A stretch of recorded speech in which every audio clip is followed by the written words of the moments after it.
Kita di sini akan membahas tentang prinsip pengembangan kurikulum.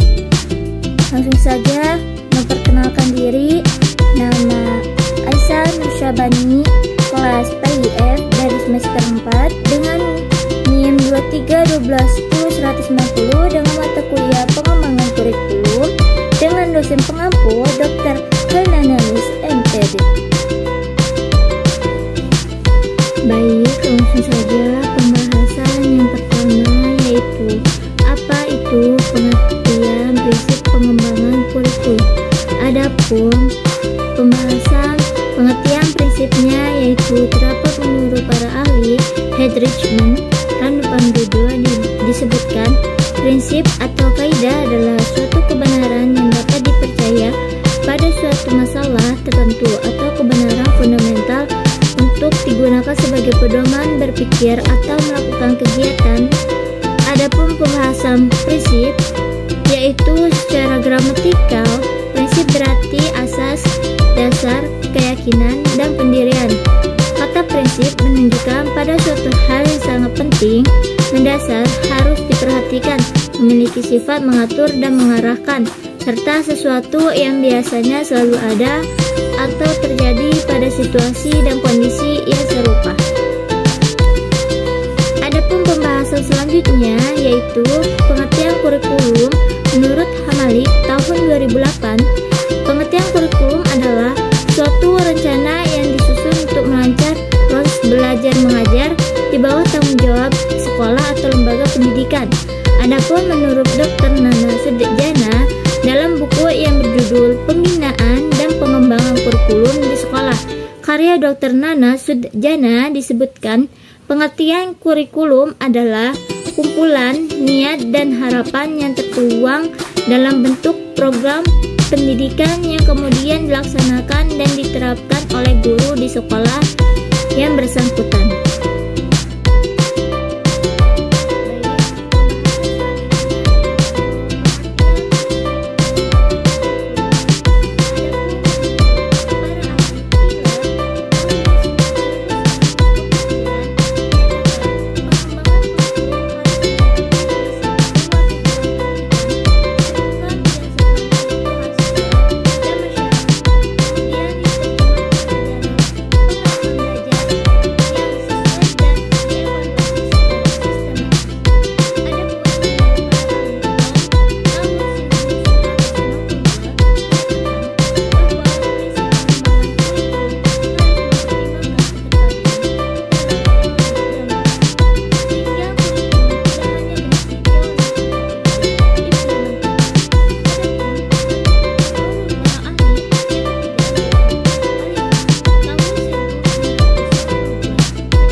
Adapun pengertian prinsip pengembangan kurikulum adalah kaidah-kaidah atau aturan-aturan yang menjadi landasan dalam proses penyusunan, pengembangan, dan implementasi kurikulum.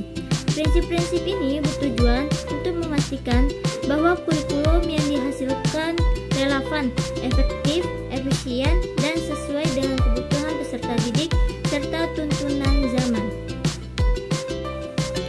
Adapun 5 prinsip dari prinsip umum yaitu yang pertama prinsip relevansi, yang kedua prinsip. Baik, pembahasan selanjutnya yang pertama yaitu pengertian prinsip relevansi, yang dimana di dalam PPT dijelaskan relevansi memiliki makna sesuai atau serasi jika mengacu pada prinsip relevansi. Setidaknya kurikulum harus memperhatikan aspek internal dan eksternal. Adapun juga pengertian prinsip relevansi dalam pengembangan kurikulum adalah prinsip yang menekankan bahwa kurikulum yang dirancang harus sesuai dengan relevan dengan berbagai aspek, baik yang berkaitan dengan peserta didik, masyarakat, dunia kerja, maupun perkembangan ilmu pengetahuan dan teknologi. Baik, pembahasan selanjutnya yaitu macam-macam prinsip relevansi. Adapun yang dicantum di dalam PPT tersebut, prinsip relevansi dalam pengembangan kurikulum terdiri dari dua macam utama, yaitu relevansi internal dan relevansi eksternal. Berikut adalah penjelasan mengenai masing-masing jenisnya. Adapun pengertian dari macam-macam prinsip relevansi adalah prinsip relevansi dalam kurikulum berarti bahwa materi pembelajaran yang diberikan harus sesuai dan memiliki keterkaitan dengan kebutuhan, minat, dan perkembangan peserta didik, serta tuntunan lingkungan dan masyarakat. Baik, pembahasan selanjutnya yaitu tujuan prinsip relevansi. Yang pertama, menjamin kesesuaian materi. Yang kedua, mengoptimalkan penggunaan sumber daya. Yang ketiga adalah memotivasi peserta didik. Ketika materi pembelajaran relevan dengan kehidupan mereka, peserta didik akan merasa lebih termotivasi untuk belajar. Adapun pembahasan yang kedua yaitu manfaat prinsip relevansi. Ada 3 manfaat prinsip relevansi. Yang pertama, kesesuaian dengan perkembangan ilmu pengetahuan dan teknologi. Yang kedua, pengembangan potensi siswa.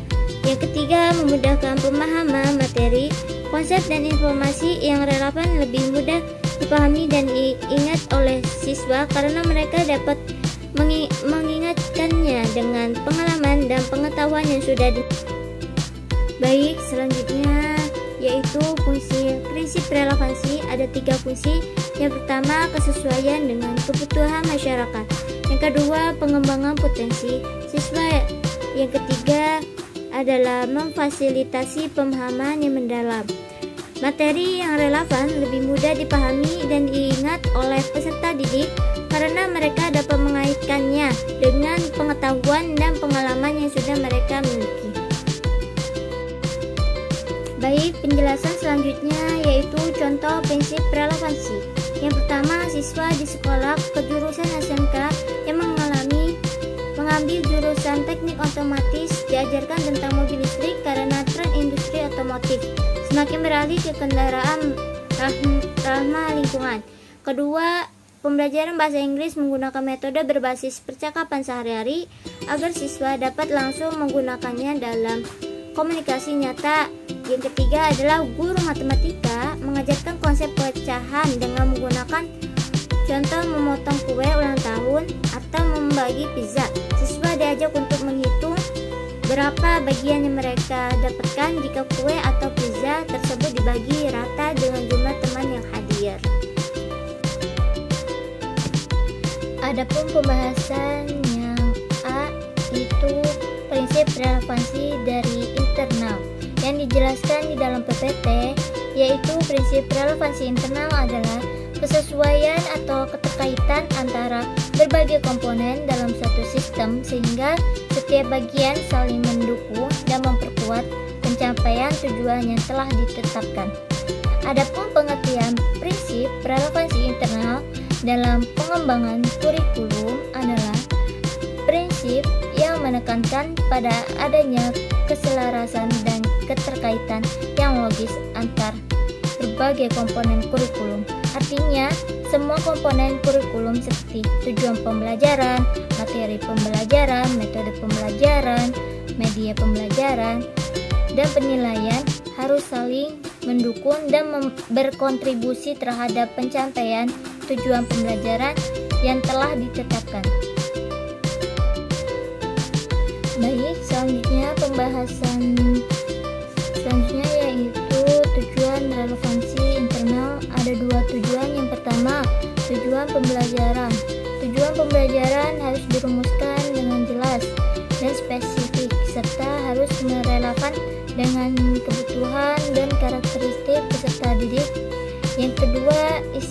atau materi pembelajaran.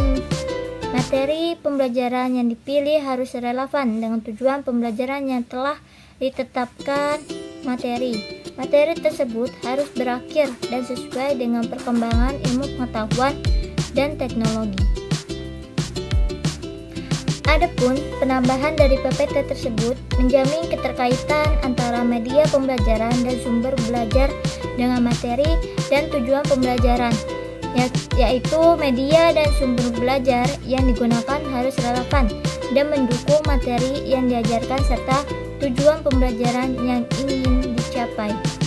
Media dan sumber belajar yang menarik dan interaktif dapat membantu siswa memahami materi dengan lebih baik.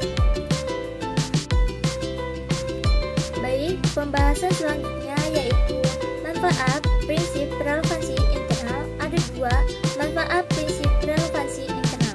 Yang pertama, kurikulum yang terpadu. Semua komponen kurikulum saling terkait dan mendukung satu sama lain sehingga menciptakan suatu kesatuan yang utuh. Yang kedua, pembelajaran yang efektif. Proses pembelajaran menjadi lebih efektif karena peserta didik memahami keterkaitan antara berbagai konsep dan materi pembelajaran. Adapun penambahan dari pembahasan dari PPT tersebut dijelaskan peningkatan hasil belajar. Kurikulum yang relevan secara internal akan membantu siswa mencapai hasil belajar yang lebih baik. Hal ini karena siswa belajar secara terstruktur dan sistematis sehingga pemahaman mereka tentang materi menjadi lebih mendalam. Baik, pembahasan yang selanjutnya yaitu fungsi prinsip relevansi internal. Ada 3 fungsi. Yang pertama, memfasilitasi penilaian yang valid dan akurat. Yang kedua, mengoptimalkan penggunaan sumber daya. Yang ketiga adalah menciptakan keselarasan antar komponen. Prinsip ini memastikan bahwa semua komponen kurikulum seperti tujuan pembelajaran, materi pembelajaran, metode pembelajaran, dan evaluasi saling selaras dan mendukung satu sama lain. Baik, pembahasan selanjutnya yaitu macam-macam prinsip relevansi internal. Ada 2 macam prinsip relevansi internal. Yang pertama, konteks organisasi yang dijelaskan informasi yang harus relevan dengan konteks spesifik organisasi dan tujuannya, misalnya data penjualan yang relevan untuk departemen pemasaran mungkin berbeda-beda dari data yang relevan untuk departemen produksi.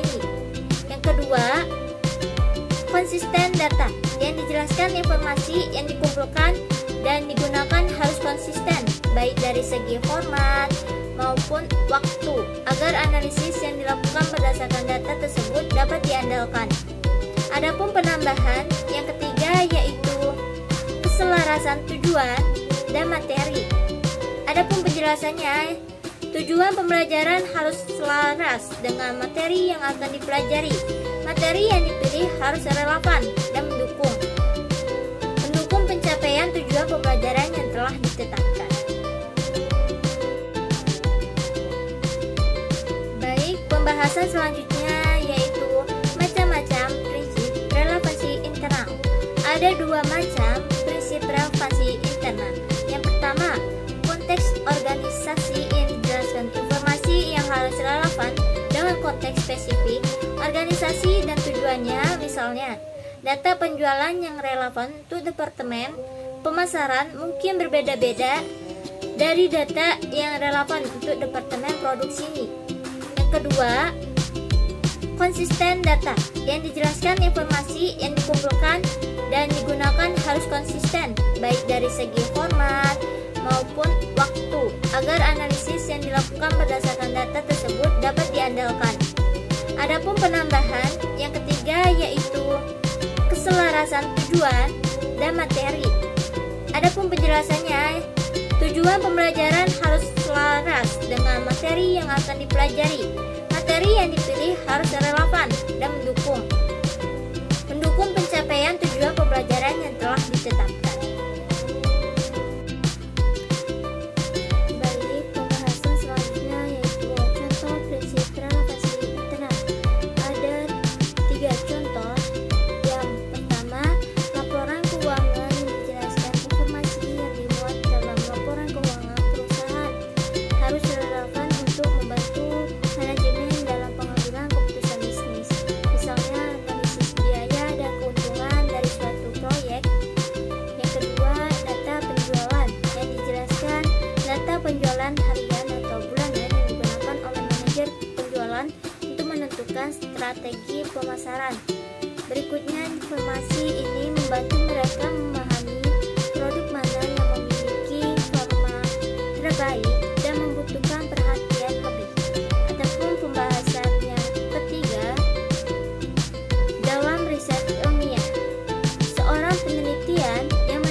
pembahasan selanjutnya yang B, prinsip relevansi eksternal. Yang dijelaskan prinsip relevansi eksternal adalah prinsip dalam pengembangan kurikulum yang menekankan bahwa isi dan tujuan pendidikan harus sesuai dengan kebutuhan masyarakat dunia kerja, perkembangan ilmu pengetahuan, serta tuntunan global. Adapun selain penjelasan di atas, pengertian prinsip relevansi eksternal dalam pengembangan kurikulum yang adalah prinsip yang menekankan bahwa kurikulum yang dirancang harus sesuai dan relevan dengan tuntunan dan kebutuhan di luar lingkungan sekolah atau institusi pendidikan. Baik, pembahasan selanjutnya yaitu tujuan prinsip relevansi eksternal. Ada 3 tujuan. Yang pertama, menyelaraskan strategi bisnis. Yang dijelaskan memastikan bahwa strategi dan operasi bisnis selaras dengan kondisi pasar dan lingkungan eksternal untuk mencapai tujuan jangka panjang. Yang kedua yaitu mengurangi risiko. Yang dijelaskan mengidentifikasi dan mengelola risiko yang berasal dari perubahan dalam lingkungan eksternal seperti perubahan peraturan, kondisi ekonomi, dan perkembangan teknologi. Adapun pembahasan yang ketiga yaitu menyiapkan peserta didik untuk kehidupan di masyarakat. Yang dijelaskan kurikulum yang relevan secara eksternal bertujuan untuk membekali peserta didik dengan pengetahuan, keterampilan, dan sikap yang dibutuhkan untuk hidup dan berkontribusi secara positif dalam masyarakat. Hal ini mencakup kemampuan untuk berinteraksi dengan orang lain, memahami isu-isu sosial, dan berpartisipasi dalam kegiatan masyarakat. Baik, pembahasan selanjutnya yaitu manfaat prinsip relevansi eksternal. Ada 3 manfaat. Yang pertama, pengambilan keputusan yang lebih baik. Yang dijelaskan dengan mempertimbangkan informasi eksternal, organisasi dapat membuat keputusan yang lebih informatif dan responsif terhadap perubahan di lingkungan eksternal. Yang kedua yaitu keunggulan kompetitif. Yang dijelaskan informasi eksternal dapat membantu organisasi menemukan peluang baru dan meningkatkan keunggulan kompetitif melalui inovasi dan strategi yang lebih baik. Adapun pembahasan yang ketiga yaitu menyiapkan peserta didik untuk kehidupan di masyarakat. Yang dijelaskan kurikulum yang relevan secara eksternal membekali peserta didik dengan pengetahuan, keterampilan, dan sikap yang dibutuhkan untuk hidup dan berkontribusi secara positif dalam masyarakat. Ini mencakup kemampuan untuk berinteraksi dengan orang lain, memahami isu-isu sosial, dan berpartisipasi dalam kegiatan masyarakat. Dengan demikian, peserta didik menjadi anggota masyarakat yang aktif dan bertanggung jawab. Pembahasan selanjutnya yaitu fungsi prinsip relevansi eksternal. Ada 3 fungsi. Yang pertama, pemandu strategi bisnis. Yang dijelaskan membantu organisasi merumuskan dan menyesuaikan strategi bisnis berdasarkan perubahan lingkungan eksternal seperti tren pasar dan perkembangan teknologi. Yang kedua, pengelolaan risiko. Yang dijelaskan mengidentifikasi dan mengelola risiko yang berasal dari faktor eksternal seperti perubahan regulasi atau kondisi ekonomi, sehingga organisasi dapat meminimalkan dampak negatif. Adapun penambahan yang ketiga yaitu menghubungkan pendidikan dengan realitas. Prinsip ini berfungsi untuk menjembatani kesenjangan antara apa yang dipelajari di sekolah dengan realitas kehidupan di masyarakat, dunia kerja, dan perkembangan iptek. Dengan demikian, peserta didik tidak hanya belajar teori, tapi juga memahami bagaimana pengetahuan dan keterampilan yang mereka peroleh dapat diterapkan dalam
deteksi perubahan informasi yang digunakan harus dapat membantu organisasi mengantisipasi dan merespon perubahan yang mungkin terjadi di lingkungan eksternal. Adapun pembahasan yang ketiga yaitu menciptakan generasi muda yang berkarakter. Yang dijelaskan, kurikulum membantu menciptakan generasi muda yang berkarakter baik dan memiliki rasa tanggung jawab sosial.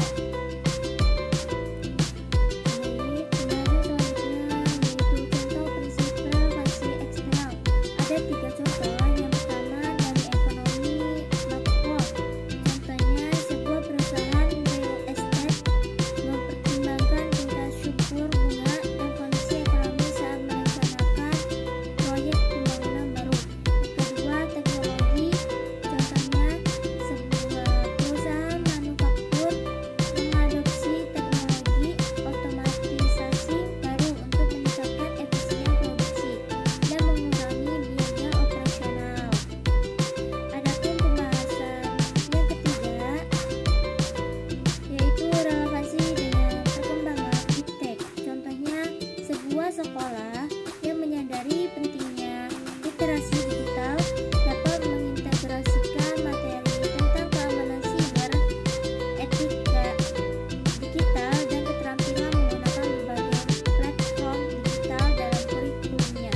Sekolah juga dapat menyediakan fasilitas dan infrastruktur yang mendukung pembelajaran seperti komputer, internet, dan perangkat lunak yang relevan.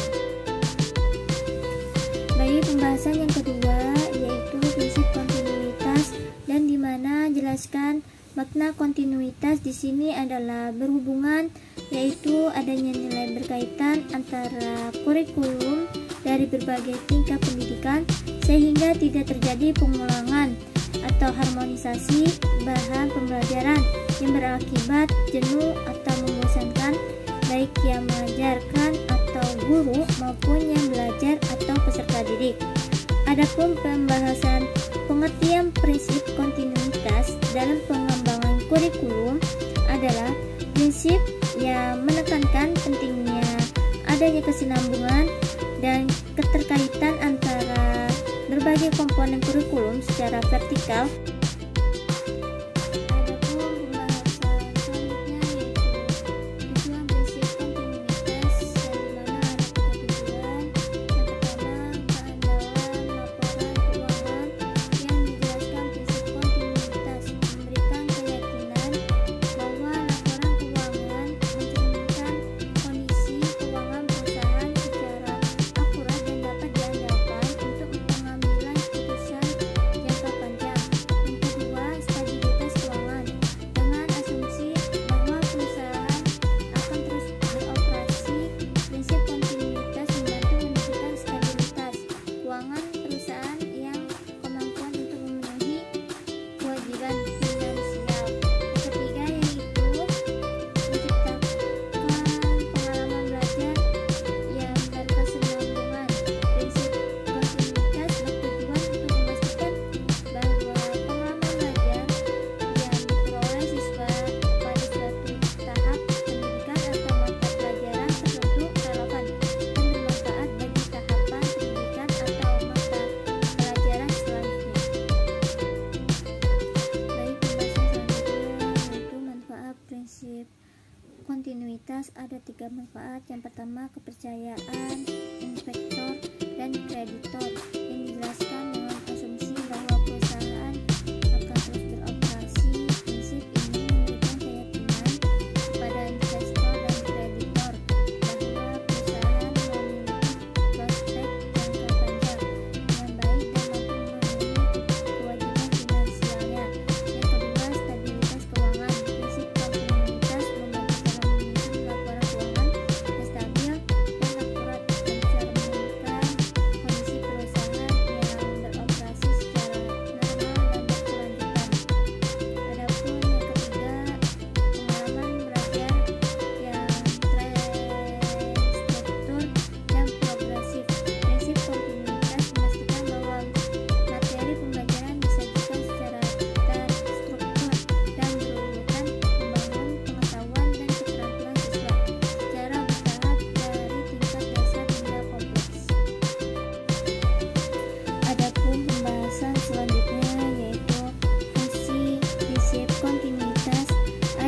fungsi. Yang pertama, penilaian yang akurat. Prinsip kontinuitas memastikan bahwa aset dan kewajiban dinilai berdasarkan nilai wajar dan kondisi operasi normal, bukan berdasarkan nilai likuidasi. Ini memberikan gambaran yang lebih akurat tentang kondisi keuangan perusahaan. Kedua, perencanaan jangka panjang dengan asumsi bahwa perusahaan akan terus beroperasi. Prinsip kontinuitas memungkinkan manajemen untuk merencanakan strategi dan operasional jangka panjang dengan lebih baik.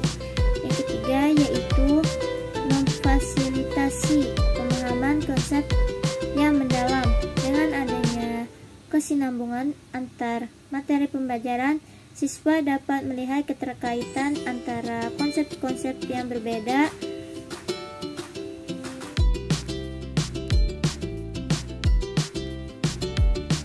Adapun pembahasan selanjutnya yaitu macam-macam prinsip kontinuitas.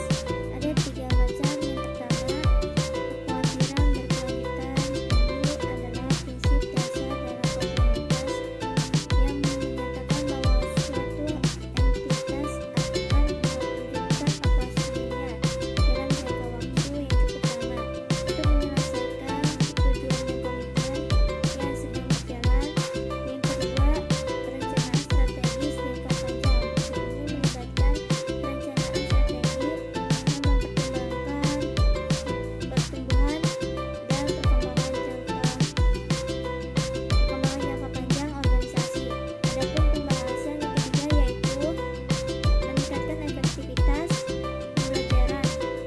Dengan adanya kesinambungan serta didik dapat membangun pengetahuan dan keterampilan secara bertahap dan berkelanjutan. Baik, selanjutnya yaitu ciri-ciri prinsip kontinuitas yang sudah disebutkan di dalam PPT itu ada 2. Yang pertama, berkelanjutan operasional. Yang kedua, penilaian aset dan kewajiban. Nah, yang ketiga ini adalah mencegah tumpang tindih materi. Yang dijelaskan, tidak ada pengulangan materi yang sama pada jenjang pendidikan yang berbeda. Baik, selanjutnya yaitu contoh-contoh prinsip kontinuitas yang dimana di dalam PPT disebutkan. Yang pertama, penyusunan laporan keuangan. Yang kedua, perencanaan investasi. Yang ketiga adalah kontinuitas horizontal atau antar mata pelajaran. Contohnya, dalam pembelajaran tentang sistem pernapasan manusia, guru IPA dapat mengaitkan materi tersebut dengan materi tentang gizi dan kesehatan yang dipelajari di mata pelajaran PJOK. Dengan demikian, siswa memahami sistem pernapasan tidak hanya dari aspek biologis, tapi juga dari aspek kesehatan dan gizi. Baik, selanjutnya yaitu prinsip fleksibilitas yang dimana di dalam PPT dijelaskan pengembangan kurikulum berupa agar hasilnya fleksibel dalam implementasinya, memungkinkan penyesuaian berdasarkan situasi dan kondisi tempat dan waktu yang selalu berkembang serta kemampuan dan latar belakang siswa. Peran kurikulum di sini sangat penting terhadap perkembangan siswa. Untuk itu, prinsip fleksibel ini harus benar-benar diperhatikan sebagai penunjang untuk peningkatan mutu pendidikan. Adapun yang dijelaskan juga prinsip fleksibilitas dalam pengembangan kurikulum adalah prinsip yang menekankan bahwa kurikulum yang dirancang harus bersifat lentur, luwes, dan adaptif terhadap perubahan dan perkembangan yang terjadi. Baik, pembahasan selanjutnya yaitu tujuan prinsip fleksibilitas yang dimana yang disebutkan di dalam PPT itu ada 2. Yang pertama, adaptasi terhadap perubahan. Yang kedua, responsif terhadap peluang. Yang ketiga yaitu mengakomodasi perbedaan individual Setiap peserta didik memiliki karakteristik, minat, dan kebutuhan yang unik. Baik, pembahasan selanjutnya yaitu manfaat fleksibilitas, yang dimana di dalam PPT sudah dicantumkan ada 3. Yang pertama, adaptasi terhadap perubahan. Yang kedua, peningkatan efisien. Yang ketiga, yaitu meningkatkan keterlibatan siswa. Pembelajaran yang fleksibel dan bervariasi cenderung lebih menarik dan menantang bagi siswa. Baik, pembahasan selanjutnya yaitu fungsi prinsip fleksibilitas. Adapun yang disebutkan di dalam PPT itu baru 2. Yang pertama, pengelolaan sumber daya yang efektif. Yang kedua, peningkatan inovasi. Yang ketiga yaitu peningkatan keterlibatan siswa. Pembelajaran yang fleksibel dan bervariasi cenderung lebih menarik dan menantang bagi siswa. Baik, selanjutnya yaitu macam-macam prinsip fleksibilitas, yang dimana di dalam PPT itu disebutkan pertama fleksibilitas struktural, yang kedua fleksibilitas operasional, yang ketiga fleksibilitas dalam metode dan strategi. Dan dijelaskan metode dan strategi pembelajaran yang digunakan harus bervariasi dan dapat disesuaikan dengan karakteristik peserta. Ini pembahasan selanjutnya yaitu ciri-ciri prinsip fleksibilitas. Adapun ciri-cirinya ada 3. Yang pertama ada stabilitas, yang kedua responsivitas, yang ketiga yaitu relevan dengan konteks lokal. Penjelasannya itu kurikulum dapat disesuaikan dengan konteks lokal dan kebutuhan masyarakat setempat. Pembahasan selanjutnya yaitu contoh prinsip fleksibilitas, yang dimana dijelaskan di dalam PPT ada 3. Yang pertama fleksibilitas struktural, yang kedua fleksibilitas operasional, yang ketiga yaitu fleksibilitas dalam penilaian. Contoh untuk mengukur kemampuan menulis siswa, guru dapat menggunakan penilaian portofolio, di mana siswa mengumpulkan hasil karya tulis mereka dari waktu ke waktu. Penilaian ini lebih komprehensif dan individu. Pembahasan selanjutnya yang keempat yaitu prinsip praktis atau efisien. Adapun penjelasan itu, efisien adalah salah satu prinsip yang perlu diperhatikan dalam pengembangan kurikulum, sehingga apa yang telah direncanakan sesuai dengan tujuan yang ingin dicapai. Adapun selain pengertian dari PPT tersebut, dijelaskan prinsip praktis atau efisien dalam pengembangan kurikulum adalah prinsip yang menekankan bahwa kurikulum yang dirancang harus dapat diimplementasikan secara efektif dan efisien dengan sumber daya yang tersedia.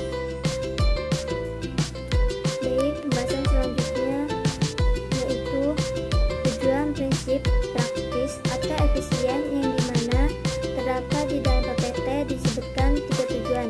Yang pertama penghematan waktu, yang kedua pengurangan biaya, yang ketiga yaitu meningkatkan efektivitas pembelajaran. Yang dijelaskan implementasi kurikulum yang efektif dan efisien akan berdampak pada peningkatan kualitas pembelajaran. Baik, pembahasan selanjutnya yaitu manfaat prinsip praktis atau efisien, yang dimana di dalam PPT disebutkan yang pertama penghematan biaya, yang kedua peningkatan produktivitas, yang ketiga peningkatan efisiensi pembelajaran, yang dimana dijelaskan implementasi kurikulum yang efektif dan efisien akan berdampak pada peningkatan efisiensi pembelajaran. Baik, pembahasan selanjutnya yaitu fungsi prinsip praktis atau efisien, yang dimana di dalam PPT disebutkan yang pertama optimalisasi sumber daya, yang kedua penghematan biaya, yang ketiga memastikan implementasi yang berhasil.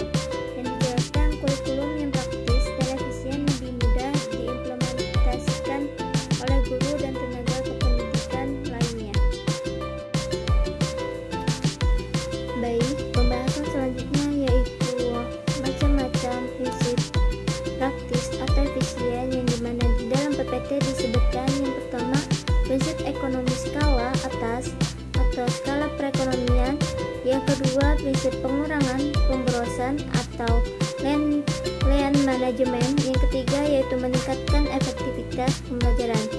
Yang dijelaskan implementasi kurikulum yang efektif dan efisien akan meningkatkan kualitas pembelajaran dan hasil belajar peserta didik. Baik, pembahasan selanjutnya yaitu ciri-ciri prinsip praktis atau efisien. Adapun di dalam PPT disebutkan yang pertama penggunaan sumber daya yang optimal, yang kedua penyederhanaan proses, ketiga yaitu berkelanjutan. Kurikulum yang praktis dan efisien lebih mungkin untuk dipertahankan dan dikembangkan dalam jangka waktu. Baik, pembahasan selanjutnya yaitu contoh prinsip praktis atau efisien yang dimana di dalam PPT disebutkan yang pertama manufaktur ramping, yang kedua inventaris just in time, yang ketiga efisiensi waktu. Contoh kontrak sebuah sekolah memutuskan untuk mengurangi jam pelajaran beberapa mata pelajaran yang dianggap kurang esensial dan menambah jam pelajaran matematika dan sains karena hasil belajar siswa di kedua mata pelajaran ini rendah. Baik, pembahasan selanjutnya yaitu pengertian prinsip efektivitas yang dimana di dalam PPT dicantumkan mengembangkan kurikulum pendidikan perlu mempertimbangkan prinsip efektivitas. Yang dimaksud dengan efektivitas di sini adalah sejauh mana rencana program pembelajaran mencapai atau diimplementasikan dalam prinsip ini. Ada dua aspek yang perlu diperhatikan yaitu efektivitas mengajar guru dan efektivitas belajar siswa. Dan untuk penambahan dari pengertian ini tersebut adalah prinsip efektivitas dalam pengembangan kurikulum adalah prinsip yang menekankan bahwa kurikulum yang dirancang harus mampu mencapai tujuan pembelajaran yang telah ditetapkan. Baik, pembahasan selanjutnya yaitu tujuan prinsip efektivitas yang dimana dicantumkan di dalam PPT. Yang pertama pencapaian tujuan, yang kedua optimalisasi sumber daya, yang ketiga mengevaluasi dan memperbaiki kurikulum. Prinsip efektivitas juga bertujuan untuk menyediakan mekanisme evaluasi yang komprehensif terhadap kurikulum. Baik, pembahasan selanjutnya yaitu manfaat prinsip efektivitas yang dimana yang di dalam PPT dicantumkan yang pertama pencapaian tujuan, kedua optimalisasi sumber daya, yang ketiga peningkatan kualitas pembelajaran. Yang dijelaskan kurikulum yang efektif berkontribusi pada peningkatan kualitas pembelajaran secara keseluruhan. Baik, pembahasan selanjutnya yaitu fungsi prinsip efektivitas yang dimana di dalam PPT dicantumkan yang pertama meningkatkan produktivitas, menjamin bahwa sumber daya atau waktu, tenaga, biaya digunakan dengan maksimal untuk mencapai hasil terbaik.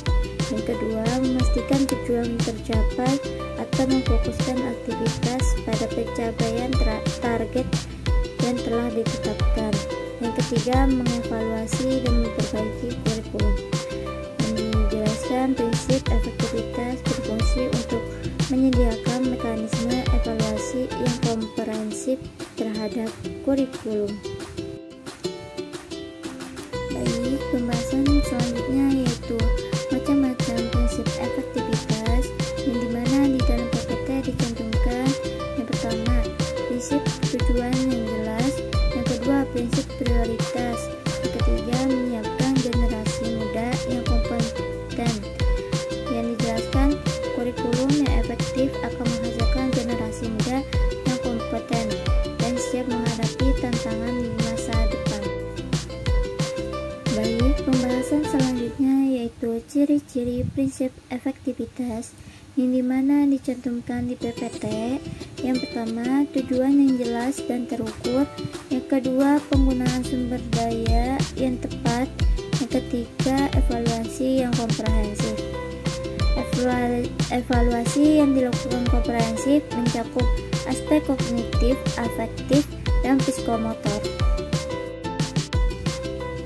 Baik, pembahasan selanjutnya yaitu contoh prinsip efektivitas yang dimana di dalam PPT dicantumkan yang pertama dalam pendidikan, yang kedua dalam manajemen waktu, yang ketiga dalam pengembangan keterampilan abad ke-21.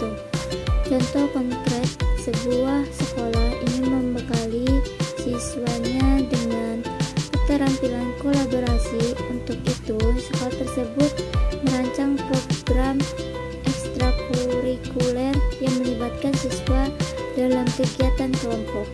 Penjelasan, sekolah menyediakan fasilitas dan sumber daya yang mendukung kegiatan kolaborasi siswa, misalnya ruang diskusi kelompok, platform kolaborasi online. Sekolah juga memberikan pelatihan atau workshop kepada siswa tentang keterampilan kolaborasi yang efektif.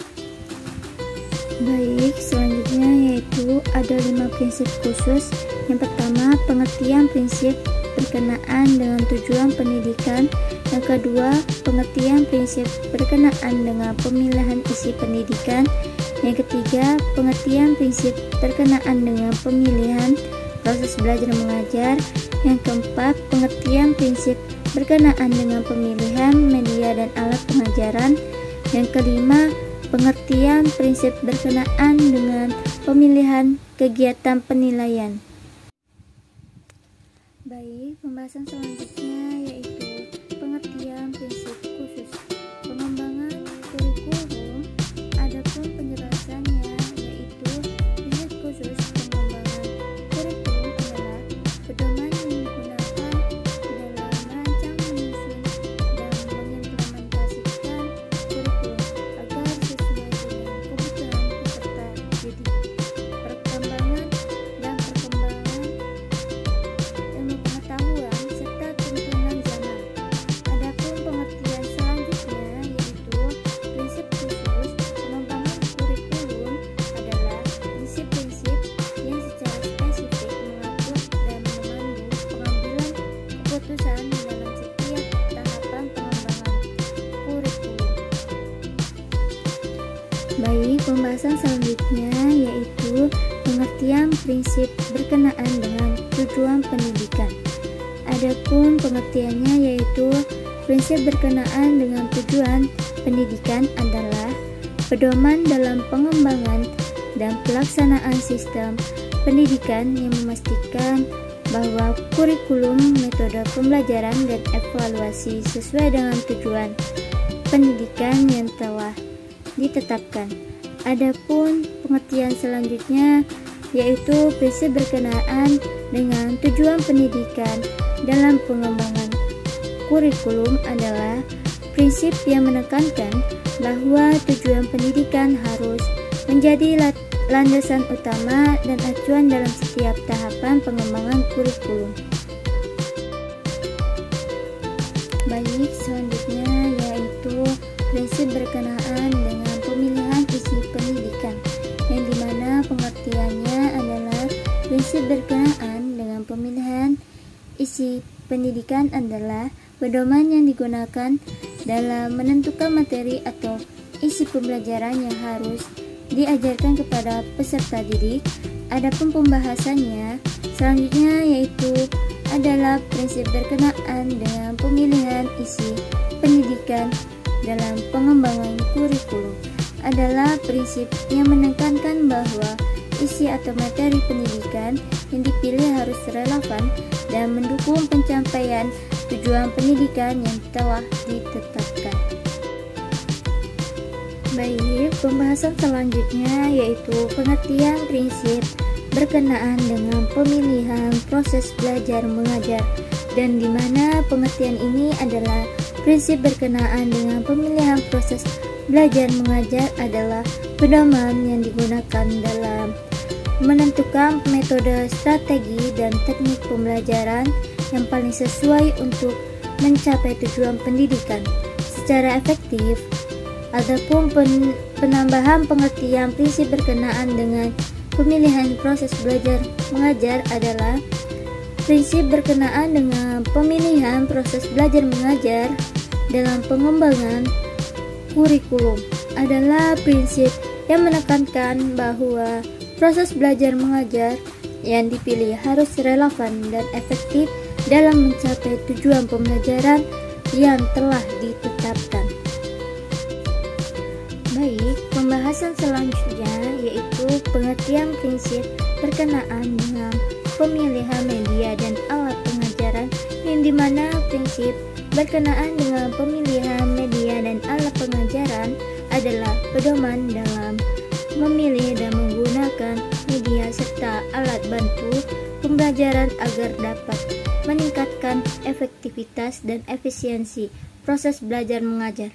Adapun pengertian prinsip berkenaan dengan pemilihan media dan alat pengajaran adalah prinsip berkenaan dengan pemilihan media dan alat pengajaran dalam pengembangan kurikulum adalah prinsip yang menekankan bahwa media dan alat pengajaran yang dipilih harus relevan dan efektif dalam mencapai tujuan pembelajaran yang telah ditetapkan.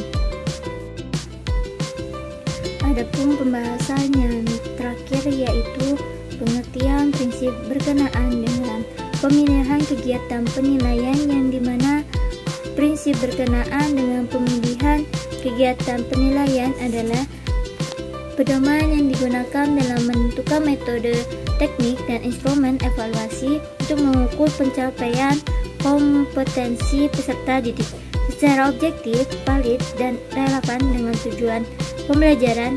Adapun pengertian prinsip berkenaan dengan pemilihan kegiatan penilaian adalah